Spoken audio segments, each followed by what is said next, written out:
Kəlbəcərin gözəl təbiəti. Bir balaca ərazidə neçə çeşidli çiçək.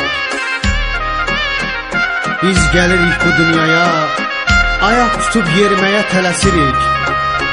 Kəkələyib söz deməyə, dayazlıqdan dərinliyə tələsirik. Şəmşaqlıq qayğısına dönə-dönə tələsirik. Cavanlığın hərarəti sönə-sönə tələsirik. Bu dağlardan karvan keçər, bölük-bölük duman keçər. Bu dağlardan karvan keçər, bölük-bölük duman keçər. Ömrümüzdən aylar illər, yaman gələr, yaman keçər.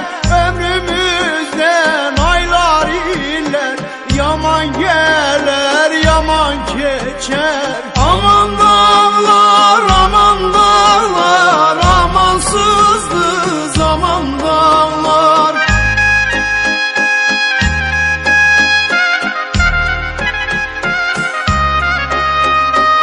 Aman dağlar, aman dağlar, amansızdı zaman dağlar.